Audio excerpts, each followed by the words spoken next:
So it seems that we've got another fairly big release week for Warhammer 40K inbound. Kill Team Dead Silence is hitting the shelves with some new stealth suits and wolf scouts, and the Deathwatch and Necrons are getting their individual releases. Let's take a look through all of the models coming out and their confirmed pricing.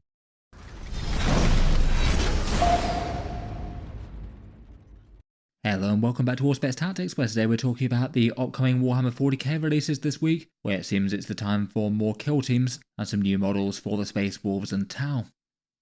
For the releases this weekend, they're going on sale on Saturday the 8th of November, that's when the pre-orders go live around the world, and then the miniatures are in full sale in stores on Saturday the 22nd of November for the wider, more general release. As mentioned, it's another one of their kill team focus release weekends, and the normal pattern for that tends to be a versus box set with new miniatures squaring off against each other, and then releasing the individual box sets for the ones that came out from the previous one. As a result, in this one, we've got the sort of big box that is Dead Silence. This one is maybe a smaller big box compared with most though, and that's got the new team of Space Wolf Scouts as we can see here, plus the Tau stealth suits. And then beyond that, there's the individual release for the Primaris Deathwatch kill team, the Necron Canoptek Circle, and the Necron Killzone Tomb World terrain, a sort of Galladart Necron style terrain. There's a couple of other interesting things as well, I'm not going to focus on too much more here. It seems that White Dwarf is doing a special for 50 years of Games Workshop with a bunch of looking back and reminiscing, and the new Archmagus book for Belisarius Core comes out as well. That seems like that'll be a little bit more plot progression for the current 40k timeline.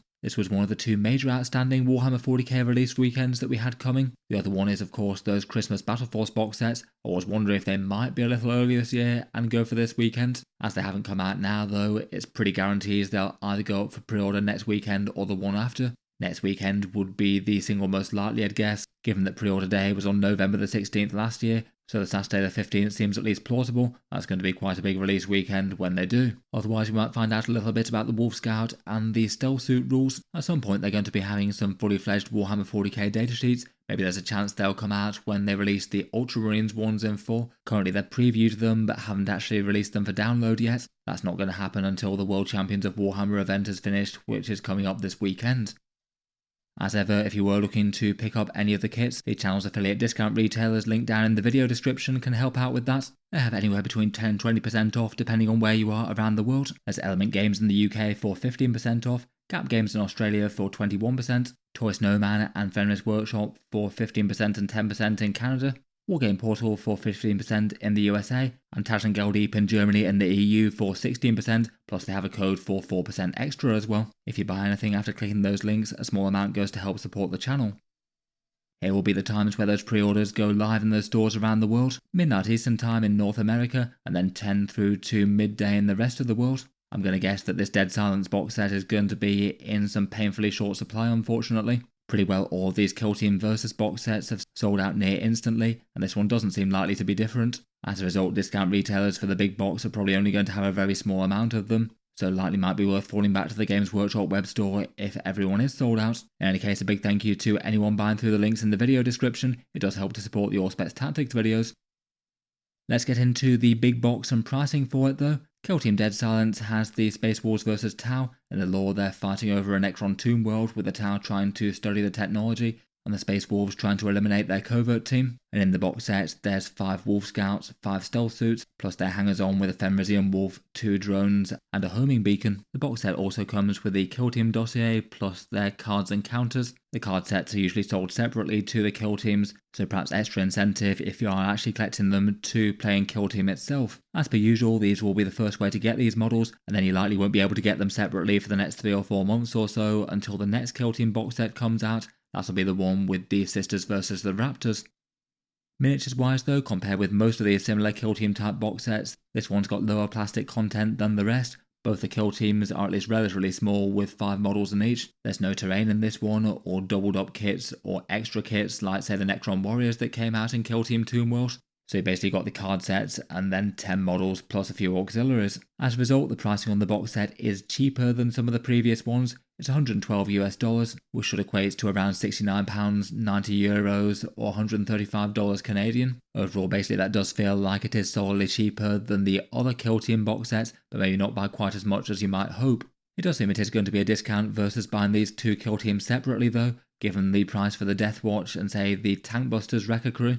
They're both $69 at time of recording, so in theory if you wanted to buy these two kill teams at a later date, it'd cost you $138, but Games Workshop are selling them here for $112. It means that if you had no value for the cards or anything, you would be getting around a 19% discount versus buying these two separately. Not nothing, but lower than Games Workshop's normal discount things, perhaps due to equating for those cards in the box. Being a dual box set does mean that the people who are both collecting Space Wolves and Tau will be a bit few and far between. I'd guess we might get a fair few people buying the one box set and then selling the other team on. I feel like both halves of them are going to have some interest in their own rights.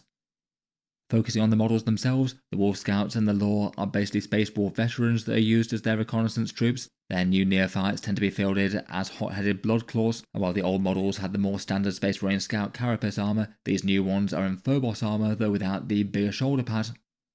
The box set appears to be a 5-model dual build set. I guess that each one of the miniatures will be able to be assembled in 2 different ways, similar to those Deathwatch veterans that we had, though they might not necessarily all have different war gear when it comes to Warhammer 40k.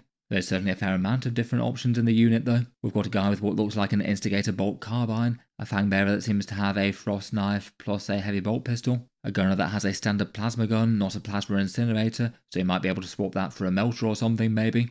A Trapmaster that appears to have a haywire mine similar to the Incursors, a Hunter that has a plasma pistol, and perhaps one of the more exciting ones, a Rune Priest Skjold. That's quite fun to have a mini cycle in the unit. You could maybe field him as a Librarian model if you wanted to, I suppose. Then we've got the pack leader himself, armed with a power sword, and also their pet Fenrisian wolf. That means that in the ones that were initially unveiled, we've seen 7 different poses there.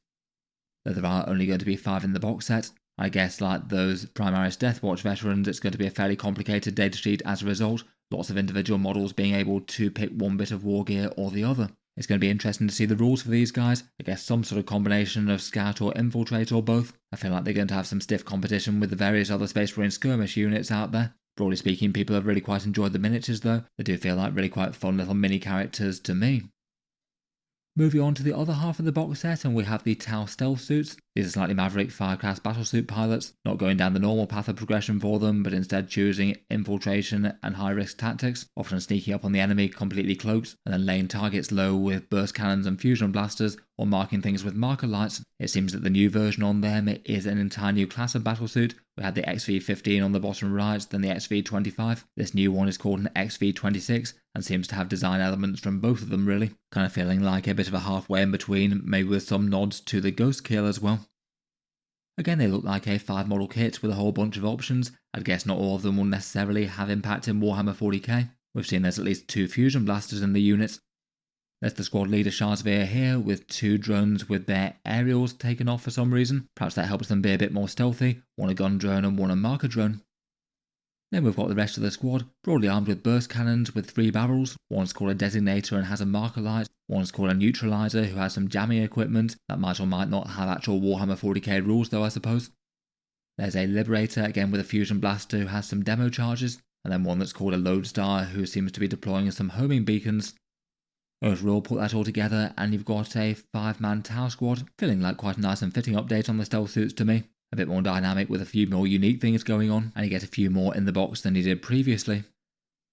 I guess that's going to mean quite a big change for the current stealth battlesuit unit that we've got, which is a fairly pivotal unit to the Tau in Warhammer 40k. Currently they're a bit of a staple unit for the faction, just given how good their shooting buff is with reroll ones to hit and wound on their marked targets, so any changes to them could be fairly impactful. At the very least, seems like they're likely to lose the ability to be fielded in 3s, and it's just going to be 5s only now. Out of the special kit, I suppose we get rules for the demo guy potentially, or at the very least gain access to the grenade keyword. Maybe the jammer might have something too. Otherwise, unless they really wanted to, doesn't really feel like they'd need enormous changes to the datasheet now. We already have rules for the homing beacon with the rapid ingress for crisis suits or something. Otherwise for releases, we have the Deathwatch Necrons and the Necron Terrain. The Deathwatch squad is officially called the Deathwatch Kill Team as the name of the unit. No Primaris tag or any sort of Decimus or Aquila Kill Team designation there, and I was wondering whether they were going to be sold in 5s or 10. Initially I'd guessed 10 based on the scouts, but from the way they'd showed off the unit since that, it seemed far more likely that they were going to be in 5s. The Kill Team rules meaning that Space Marines usually get fielded in squads of 5 there now, so you would only need 5 to field a complete Kill Team right out of the box. Models wise, I feel like the reaction was positive enough, at least for the general appearance of them. Maybe nothing enormously unexpected, but more or less how I would have imagined Primaris Deathwatch to be. having the different variants of the Tacticus armor in here with the Gravis with the heavy weapon, and the Phobos armed guy, plus keeping their unique things like Infernus heavy bolters and frag cannons I thought were all good moves. Having a dual loadout kit has definitely meant their datasheet got way less flexible though. It looks like the price for them is $69, so around €55, £42 or $83 Canadian, based on the Wrecker Crew box set there. And I must admit that kind of price tag does feel rather rough for a 5 model box set, particularly one that you likely might want in multiples if you're going to be collecting Deathwatch in a big way. Here are all the potential builds that you can make out of the box set for their preset model loadouts. There's 3 different renditions of the Gravis guy that you can see in the front, either frag cannon, Infernus heavy bolter or grenade launcher, and all the other things are in either or as well. Say the Xenophase Blade versus the Watch Sergeant. In game for the Deathwatch themselves they can be fielded as the Decimus kill team. Similar kind of overall feel and vibes to the regular Deathwatch veterans who very much still have a regular datasheet in their index. The way that you have the either or for the loadouts though means that you're going to be having a unit that's sort of mixed role between shooting and melee, no matter how you build it. Between the two they do feel like they're kind of okay threat overall, but with their big squad being a bit more pricey than the Deathwatch veterans who they already feel kind of directly slightly inferior to. I'd guess they'll be pretty niche in terms of any sort of optimised army, at least until they get some points cuts. You can field them for Imperial Agents as well. Their version is called the Aquila Kill Team, and their existence in Imperial Agents does mean that you can field them in any Imperial army if you want to. Currently they will be a bit weak without their supporting rules, though I'm sure some people might be tempted for fun factor. For the Necrons kill team, they have their Canoptek Circle. That's 8 models in total, a Geomancer plus 7 of their Canoptek minions. The Geomancer's got a fun sort of centipede-like body around a Menhir style thing made out of blackstone. There's some sinewy macrosites with some big flensing blades and a couple of small fire support platforms on those tomb crawlers. The idea is that the Geomancer maintains the Necron stasis crypts, and these are some of their minions to help repel some attackers. The pricing on the kill team is $77, so the same as the Hierotech Circle. It does mean it's slightly pricier than the average kill team box set. I wonder if that's due to having a character miniature in it. That means that the converted price will likely be around £47, €61 or $93 Canadian. Maybe a bit unfortunate to have it being one of the slightly more pricey ones. Admittedly, the other supporting miniatures are a bit bigger than I'd initially realised. Maybe as Warhammer 40K goes, it's not the very worst thing in terms of plastic for the money, though I guess it might be the character tax that caused it to get priced higher. For the datasheets, feels like the Geomancer is going to be fairly niche. 75 points for a tiny bit of damage, slowing down enemy units and denying deep strike to 12 inches. It feels like 75 points is a bit of a big ask for that to me. I'd guess probably more likely to be fielded independently as opposed to adjoined to a squad, as if you've got a squad to boost then probably one of the other cryptex is the way to go. The macrosites both seem maybe a little bit weirdly fragile and weirdly expensive, 85 points for just 5 wounds at toughness 3. Their damage output is fairly weak in close range, and they've got a trio of special rules with debuffing enemies nearby, buffing a Canoptek unit for +1 to hit in the fight phase, and a slight buff to reanimation, which however way you slice it though it just really doesn't feel like it's adding up to quite 85 points worth of value. Weirdly enough, it seems like the tomb crawlers are probably the most interesting out of the 3 of them, at least from a competitive level. They can attach to a Cryptek and a joined unit in a similar sort of way to the Cryptothralls, and can be used to make a big chunky unit for reanimation combos, either adding them into a squad of Wraiths or Necron warriors. They're not really going to do a vast amount in their own selves, but they basically have the same sort of durability role for slightly cheaper points than the Cryptothralls, have a tiny bit of shooting and a tiny bit of melee, and actually a sometimes useful buff for Necron warriors, where they get to ignore modifiers for shooting something within 12 inches. I wouldn't be too surprised if a fair few people choose to replace Cryptothralls with them, though admittedly maybe it feels not hugely different in power. Then finally we've got the Necron terrain in Killzone Tomb World. It looks like the price on this is $165, so likely £95, €130 or 190 Canadian dollars. It seems to be the same price as that Skylantern plastic kit for the old world. It looks like that makes it the single priciest Killzone on sale right now. It looks like it's pricier than the Volkus terrain set and quite significantly pricier than the Gallowdark one too. Maybe not too surprised to see the pricing in this kind of region, though I still would have guessed that it wouldn't have been quite this expensive. I guess this one will have at least a fair bit of popularity given it's the main terrain set that's supposed to be played on for this version of Kill Team, and Kill Team Tomb World didn't have a lot of copies sold. It is quite fun Necron terrain though. I do quite like all these slumbering Necron warriors attached to the walls. Let me know your thoughts on those ones though. Would you be tempted to try and pick up some stealth suits or wolf scouts with Kill Team Dead Silence if Games Workshop does wind up making enough copies of them? And I'll look forward to your thoughts on the number of Deathwatch in the box set and the prices that they and the other releases are priced at. As mentioned, if you were looking to pick them up this weekend, check out the links down in the video description. Wargame Portal in the USA, Element Games and the others in the UK, Gap Games in Australia, Toy Snowman and Fenris Workshop in Canada, and Tash and Galdeep in Germany and the EU. A big thanks to anyone ordering anything through them if you're going to anyway, it does help to support Auspex Tactics. That's it for this one though. Feel free to subscribe to Auspex Tactics if you'd like to see more like this. I'll certainly keep the regular 40k videos coming, and I'll look forward to covering the rules for the scouts and the stealth suits once they're out. If you'd like to support the channel a bit more directly, Auspex Tactics does have a Patreon page as well, and you can find that linked in the video description below. Channel patrons get a fair few advantages, seeing certain videos early, regular votes to see what sort of things happen next on the channel, and automatic entry into the regular prize giveaways with a chance to win some big model kits each month. If any of that sounds good to you, or you'd just like to help support, the link's down in the video description. In any case, a massive thank you for listening, and I'll hope to see you guys next time.